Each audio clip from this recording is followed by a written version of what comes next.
मैं देवों के देव महादेव के चरणों में प्रणाम करती हूँ। मैं गौरी पार्वती माता के चरणों में प्रणाम करती हूँ। मैं कार्तिक गणेश दोनों भैया के चरणों में प्रणाम करती हूँ।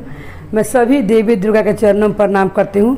जितने गुरु भाई बहन लोग हैं उनको मैं प्रणाम करती हूँ। और महादेव से यही विनती करती हूँ कि हे महादेव सब पर दया बनाइए, सब पर दया कीजिए, सब पर कृपा कीजिए हे महादेव। और जितना सब लोग का काम रुका हुआ है गुरु भाई बहन लोग का पूरा कीजिए। आज मैं महादेव का कथा सुनाने वाली हूँ। एक गांव में एक मुखिया रहते थे। वो मुखिया के 5 गो बेटा था। 5 गो बेटा में 5 बेटा का मुखिया अपना शादी कर दिए थे, जिनमें 4 बहू का उनका पूरा परिवार मन था, भाई सब था, मगर छोटी बहू का कोई भी भाई नहीं था। तो हर राखी के दिन चारों भाई क्या लोग जाए अपन नैहर राखी बांधने। छोटी वाली बहू के तो भाई है ये नहीं था, तो किसको राखी बांधने जाए नैहर में। इसीलिए ये बहुत मजबूर रहती हैं और महादेव से कहती कि हे महादेव आप सब कुछ हमको दिए हैं, पर एक भाई ही नहीं दिए हैं कि हम भाई का राखी बांध सकें। यही बात के लिए आपसे हम आपको शिकायत करते हैं महादेव। हमको यही बात के मन में बहुत तकलीफ है कि मेरा कोई भी भाई नहीं है कि मैं राखी बांध सकूं अपना जाके नैहर में भाई का।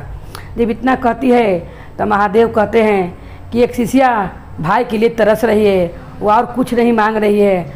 अब तो वो शादीशुदा हो गई है, अब उसके भाई के लिए महादेव सोचने लगते हैं कि मैं क्या करूं कि जैसे उसका भाई कोई बन सके। उसी समय बासुकी बोलते हैं कि आपकी शिष्या का पूरा करना मेरा, आपका कोई भी काम करना मेरा फर्ज है कहते हैं। और क्या होता है कि जब बासुकी बोलते हैं कि मैं आपका शिष्या के पास जाऊंगा, और उसी समय 5 गोतनी मट्टी कोरने के लिए जाती हैं, लाने के लिए खेत में कि मट्टी लिया कि मैं अंगना लिपूंगा। जब जाती हैं कि मैं अंगना लिपूंगा मट्टी लिया के, तब जब बील खोदते रहती है मट्टी काटने के लिए, तो क्या होता है उसी में से नाग देवता निकलते हैं। जब नाग देवता उसी में से निकलते हैं तब बड़की गोतनी खुरपी उठा लेती है काटने के लिए कि हम आजकल नाग को मार देंगे। तब छोटी बोलती है, छोटी वाली बहू, कि नहीं दीदी इनको मत मारिए, आप छोड़ दीजिए। और तो बैसकी थे जो बिल में जाके बैठ गए थे भाई बनने के लिए। तब कहते हैं कि नहीं दीदी आप छोड़ दीजिए इनको। तो नाग के छोड़ देती हैं, तो कुछ दूर पर जाके नाग बैठ जाता है। तभी बोलती हैं छोटी वाली जो रहती हैं बहू मुखिया का कि आप ऐसा कीजिए कि आप लोग मट्टी लेके जाइए, मैं जरा सा आती हूँ। तो नाग देवता के पास जाके बोलती है कि आप ऐसा कीजिए कि आप यहीं पर रहिए, कल मैं आपको दूध लाकर पिला दूंगी, आप यहीं पर बैठा रहिएगा। नाग देवता के बोलकर और छोटी वाली बहू भी अपना गोतनी के संग घर पर चल जाती है। जब घर पर जाती है तो उसको भुला जाती है कि मैं नाग देवता के बोल के आई हूँ, ये कल दूध हम लेके आपके पास आएंगे। नाग देवता रात भर इंतजार करते हैं मगर वहाँ पर नहीं पहुँचती है। छोटी वाली बहू का भुला जाती है। फिर दिन में उसको याद पड़ता है कि हम नाग देवता को वहाँ पर बैठा के आए हैं। बैस के वहाँ पर इंतज़ार करते हैं। फिर सवेर में कटोरा में दूध लेके याद पड़ता है छोटी वाली बहू को, तो वो आती है, आके दूध पिलाती है, कहती है कि हे भैया मुझे माफ़ कर देना, मैं आपको यहाँ पर ठहरा के गई थी पर मैं भूल गई थी घर के काम में। उसी समय बासुकी बोलते हैं अगर दूसरा कोई रहता तो मैं काट लेता, क्योंकि रात भर मैं इंतज़ार किया हूँ तुम्हारा, तुम बोली थी कि दूध लेके आएंगे। तो बोलती है कि भैया मुझसे गलती हो गया। तो उसी समय बासुकी बोलते हैं कि आज से मैं तुम्हारा, तुम मुझे भैया बोली हो, आज से मैं तुम्हारा भैया बनूंगा और तुम्हारा हर बिगड़ा हुआ काम बनाऊंगा, और जब भी तुम मुझे पुकारोगी मैं वहाँ पर आ जाऊंगा। मुखिया की छोटी वाली बहू बोलती है कि ठीक है। वो घर पर जाती है, काम में उझरा जाती है। बिहने भेला याद करने लगती है, उसी नाग देवता को कहती है कि अब मैं कैसे दूध लेके जाऊँ, घर में इतना काम है भैया आप आ जाइए। उसी समय नाग देवता जब बैसकी नाथ रहते हैं वो क्या करते हैं कि मनुष्य के रूप लेते हैं, लेके ही मुखिया के घर पहुंच जाते हैं। जैसे मुखिया घर पहुंचते हैं तो कमारी खटखटाने लगते हैं। तो उनका ससुर निकलते हैं, मुखिया कहते हैं यहाँ क्या काम है, बोलिए आप कौन हैं। तब बोलते हैं बैसकी जब मनुष्य के रूप ले लेते हैं कि मैं अपना बहन से मिलने आया हूँ। तो कहते हैं कि उसका तो कोई भाई नहीं है, उसका तो कोई नैहर में कोई भी नैहर में भाई नहीं, वो अकेली है।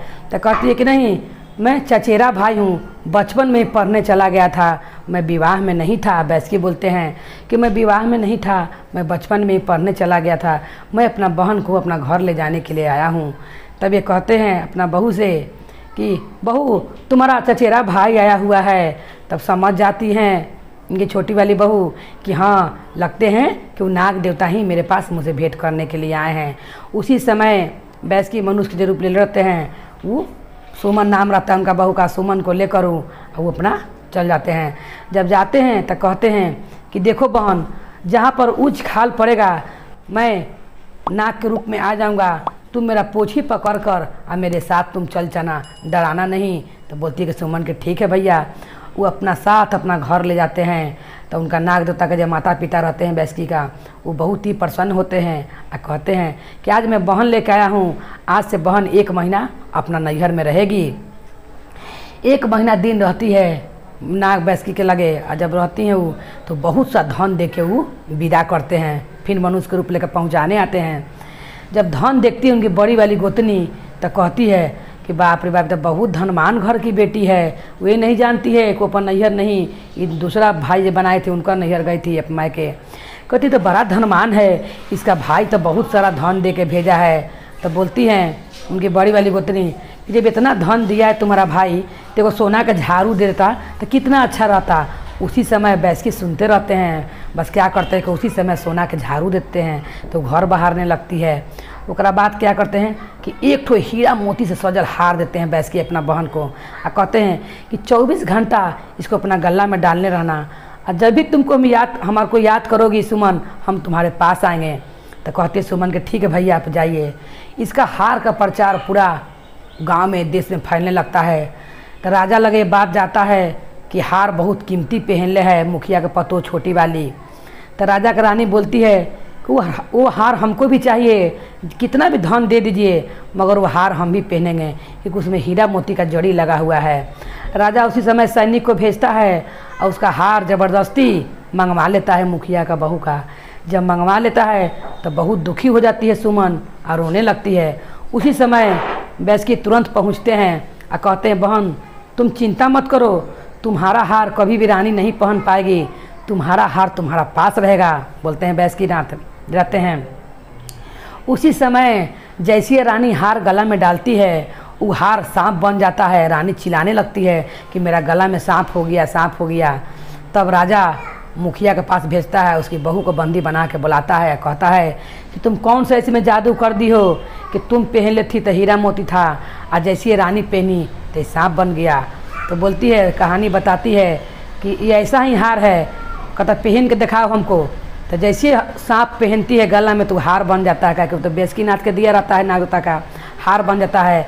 राजा बहुत प्रसन्न होता है और राधा थोड़ा सा धन देके सुमन को भेज देता है। अब इनकी बड़ी गोतनी के मन में जलन होने लगता है कि बाप रे तो दिन पर दिन धनवान हो गई, इसको कैसा भाई मिल गया है चचेरा जितना इसको धन दे रहा है। वो अपना देवर से आग लगाने लगती है, कहती है कि देवर जी पहले इसका कोई भाई नहीं था मगर कहीं कहाँ के दूर का इसका भाई आया है। वो चलित पर सवाल उठाने लगती है, कहीं कहाँ से ये देवर आया है कि इसको इतना धन दे रहा है। आप समझ रहे हैं देवर जी मैं क्या कहना चाह रही हूँ। उसी समय सुमन सुन लेती है और रोते हुए अपना भाई को याद करती है। उसी समय बैसकी अपना रूप में आ जाते हैं और कहते हैं कि मेरा बहन के बारे में जो भी कोई गलत सवाल उठाएगा उनको मैं अभी डस लूँगा। तो दोनों डरा जाते हैं, इनका पति और गोतनी डरा जाती है।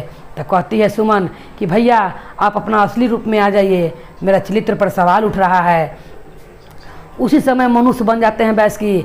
तब इनको समझ में आता है पति को और गोतनी को कि तो नाग देवता हैं जो इनका भाई के रूप लिए हुए हैं। सारा कहानी बताती है और उसी समय क्षमा मांगती है गोतनी या पति, और उसी दिन से बैसकी नाथ को पूरा परिवार मानने लगता है और हर घर हर सावन में जाके बैसकी को राखी बांधती है। तो जैसे महादेव ने सुमन पर कृपा किए और सब गुरु बहन पर कृपा किए। बोलिए हर हर महादेव की जय, गौरी पार्वती मैया भवानी की जय, भैरव भैया की जय।